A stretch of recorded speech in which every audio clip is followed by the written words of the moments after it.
Hi everyone, thank you all for coming. We are Team Monroe Street Survivors and our company's name is MonroeCow. Please allow us to introduce ourselves. I'm Shen, I'm a junior at Ross School of Business. My name is Jay, I'm also a junior at Ross. And my name is Andre, and I'm a recent alum from the school. Another of our teammates cannot be here. His name is JF and he's an MBA at Ross. So our company, MonroeCow, is going to be the first one to provide a comprehensive solution to the food quality problem in China. And then we are going to start with the dairy market. So why is it so problematic? We're going to introduce a little bit about dairy market and the food quality market. Please raise your hand if you recognize the brand here or have ever heard of the scandals in Chinese milk powder market. So a lot of hands.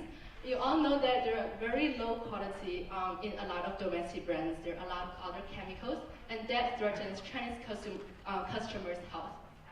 Generally speaking, a lot of food markets are actually have this kind of problem. Low quality, decreasing shares in the market, and Chinese customers, they want to buy good quality stuff, but it's really expensive.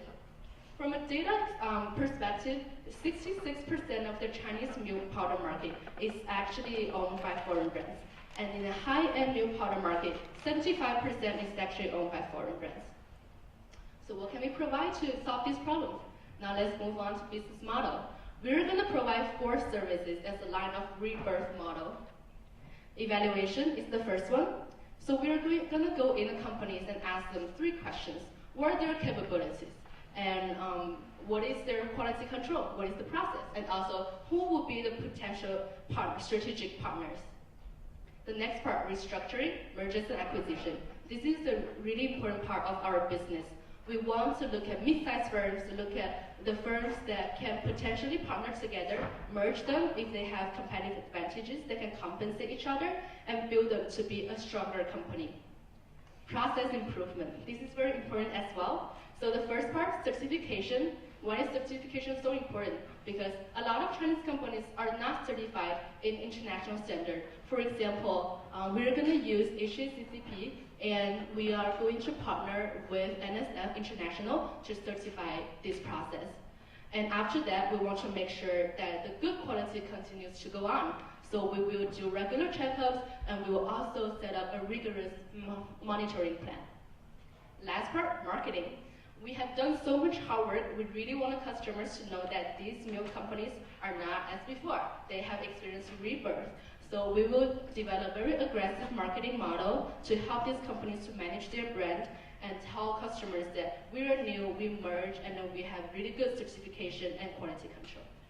So now I'm going to pass on to Andre to talk about why customers should choose us. Thank you, Shen.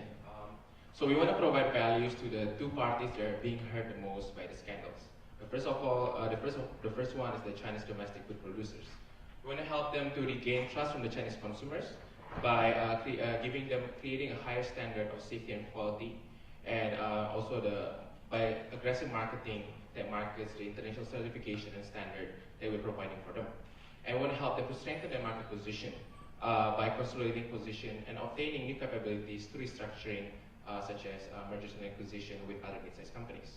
And lastly, potentially we want to develop export potential for them, as now their products can meet international standard. And the second group will be the Chinese consumers.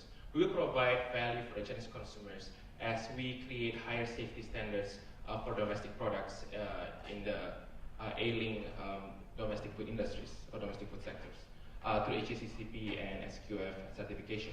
And also will increase competition in the market where the foreign brands is dominating, and the cost of the price of the products are very expensive, by creating competition as the domestic products can also enter the market and compete fairly with the foreign brands. Our main customers will be mid-sized food producers between 8 million to 1 billion yuan, and in the sectors that have low standard of quality and safety. And the first sector that we're entering is the Chinese domestic milk powder industry. Our competitive advantage, the key competitive advantage will be first mover advantage, because as far as our research says, there is no other company that helps domestic food producers in meeting requirements of international standards. And we will develop also relationships with the milk industry and also with partner agencies and create exclusive relationship with them. And some keys for our success are our own personals, our experts, business consultants, food safety expert. We will have two masters and PhDs that will be working with us in food science, and also our training and partnership with NSF and relationships with other associations in the government. Our key partners will be the Chinese government, the NSF International. They will provide partnership and training and education for us, and also helping us with the certification, and also the associations in the food industry. Our sales and marketing strategy will be focused on relationships. So we will hire a former industry executive as VP of sales to reach out to his former colleagues. And we will base our expansion with referrals from former clients, government agencies, and also from the associations. Now I'm going to hand this to Jay that will cover financials. Thank you, Andre. So I now cover the financial of our company. Before we start, I just want to mention for all the numbers we use this section, we can go through each thing in more detail later on in the Q&A section in case anyone is interested. So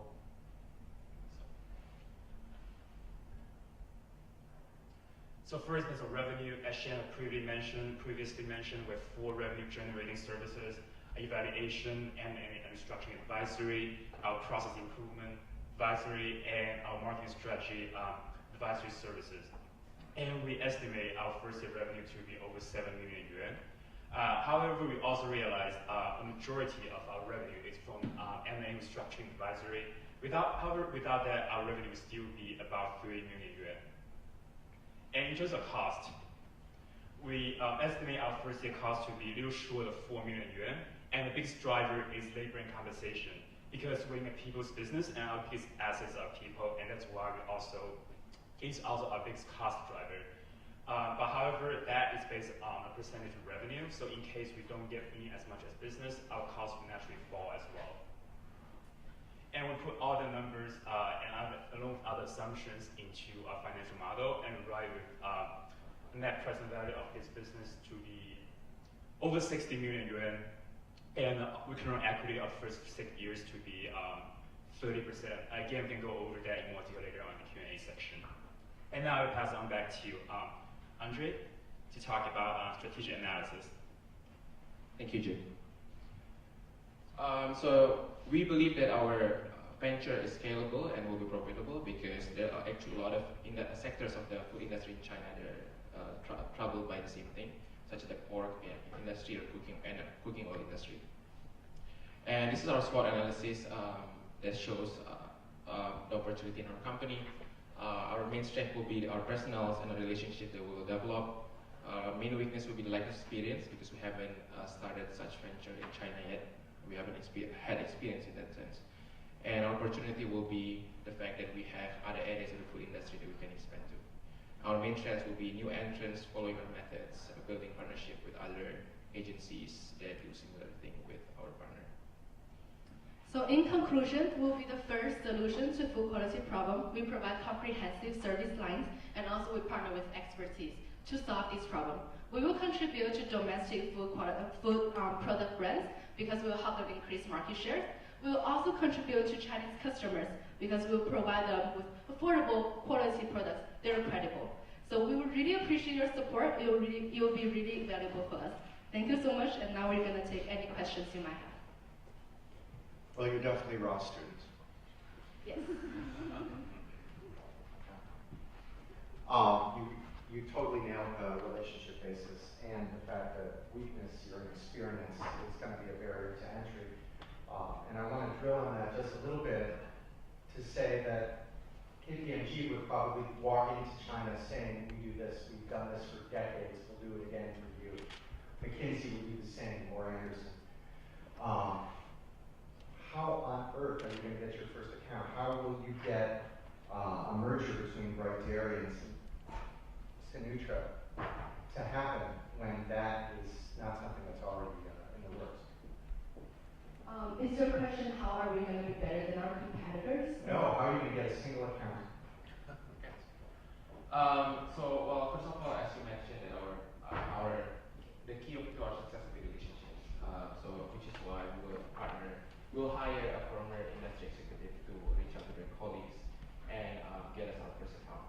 reason that other companies such as KPMG or McKinsey cannot do the same thing with us because we actually emphasize on increasing the standard of food quality in China. While these other companies that you mentioned, they are general advisors and they don't have expertise in this. And we have expertise in this because actually we are already in talks with two, one PhD and one master in food science that are expert in food quality control. And they have the expertise and we will partner with them in the system. The issue with the Chinese consumer is one of trust. They don't trust the domestic product. So I'm turning that back to MonroeCow and saying, how would you get the producers of the domestic product to trust food? So actually, one interesting thing to know, NSF International is actually another base, and we want to partner with them, create exclusive partnership, saying, oh, we want to enter China and bring your name with it. And I think with this contract with an American company, it's pretty known at NSF International, 1,500 employees. They work in a lot of other standards and certifications as well. Do you have contacts at NSF? I'm sorry? Do you have a contact at NSF? We do have a contact. Does that answer your question? Yes, thank you. Do you currently already have the exclusive agreement with NSF? We currently don't have it yet. I'm sorry. We haven't got a partnership yet. You have not? Yeah, we have not signed an agreement. I see. Okay. Well, the problem with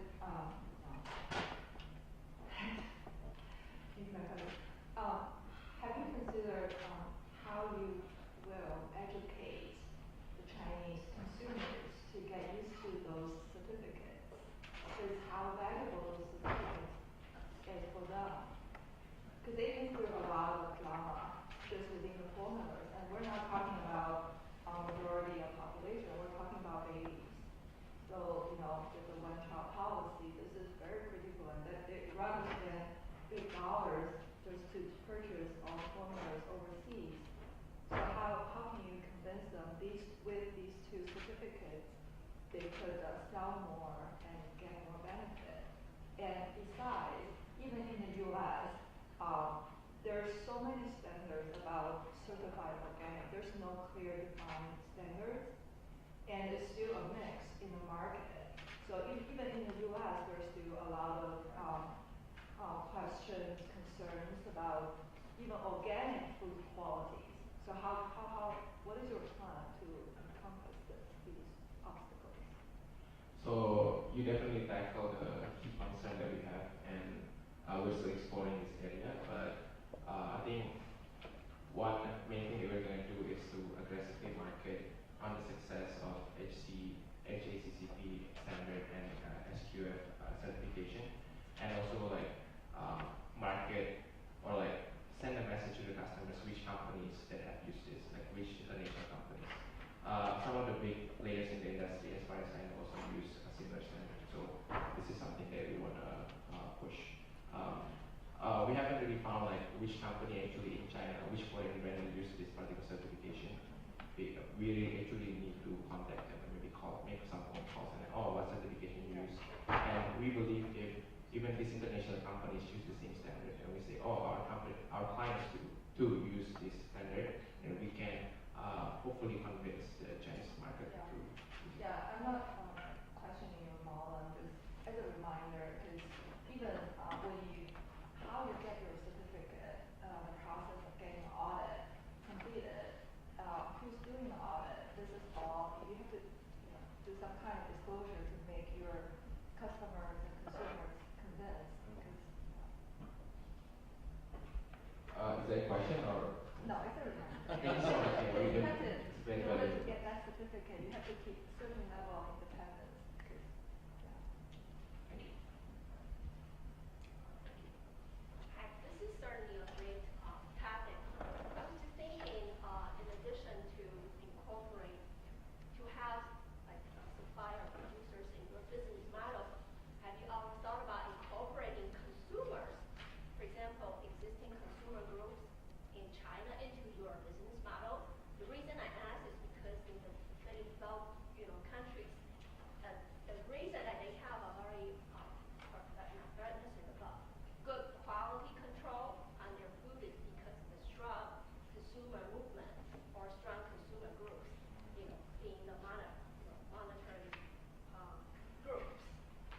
Yeah, that's definitely a good idea and something that we didn't think before, but I think something that we definitely need to include of this model. I really believe that if we include consumer groups in our process and allowing the consumer groups to see the processes in our clients, how we improve them and everything, it will definitely help convincing Chinese consumers. And a little bit background information to address your concern. Chinese milk powder market is actually the second biggest in the world. But even if we have such a big consumer market, you can see in the market share, the top four foreign brands have already occupied 50% of the market, and then the foreign brands have already occupied over 66%. So this means that the loss of consumer trust is really a potential movement already for some of the domestic brands to motivate themselves and improve their quality. And I think your idea is really good because we need to incorporate consumers because they are the ultimate motivation for the producers. But yeah, we have analyzed the customer market and we'll definitely do more in-depth research based on your advice. Sure, thank you. Yeah, for example, financing the consumer groups so that actually they can do their own evaluation and certify jobs. Definitely a good idea. Thank you so much. I spent a decade in this industry doing exactly what you guys are doing on the front lines. Have you thought about have you done anything with ISO 22000? Have you and then there's a bunch of questions I have. Are you going to be doing training with the staff on site? You're obviously wanting to do quality, so you're going to help them build their quality documentation, their whole quality program, hopefully. Are you going to be doing training on site with the people actually not just building the documents, but doing the physical work in the facilities? This is a really good question. So this question is, are we familiar with ISO system and are we going to do training on site? So the ISO system, for those of you who don't know, is another standard of quality control. And obviously I don't have enough expertise as you are, but based on our research, ISO is more focused on the product. And the Chinese brands have actually gone through the ISO standard, but none of them actually gone through HACCP. And what does HACCP focus on? It focuses on the process. It's more comprehensive. It goes from the milk source to quality control to the whole manufacturing line and the production in the end. So the reason that we adopt this is just because it's more unique to Chinese customers. All the Chinese brands have had ISO, but even that, we still have so many scandals. That means this standard might not be a good one, or might not be the ideal one for them to use. And in terms of the question of training, we're actually going to partner with NSF International, as we mentioned. We're not only going to get their certificate, we're also going to get their training. On their website, it says they provide training for over 60 years, and it's actually just an number. So it's really easy for us to partner with them and bring their expertise to China and help us to train our employees.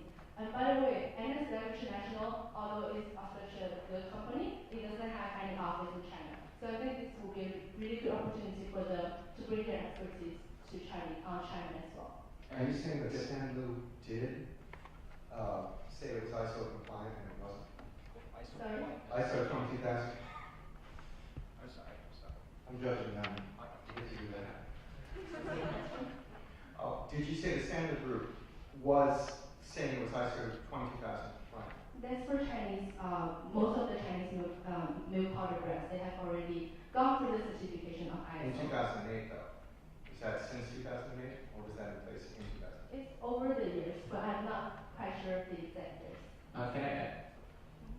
Okay. So again, like Moshe mentioned, ISO 2000 is more focused on the products, and while we are focused on the process. And our partnership with NSF International will include providing training and education to food experts, the initial food experts that we have, so that they will be very, very familiar with the processes, and they can make sure that the companies that our clients will be compliant and meeting the requirements of all the standards of HACCP and S2F in the long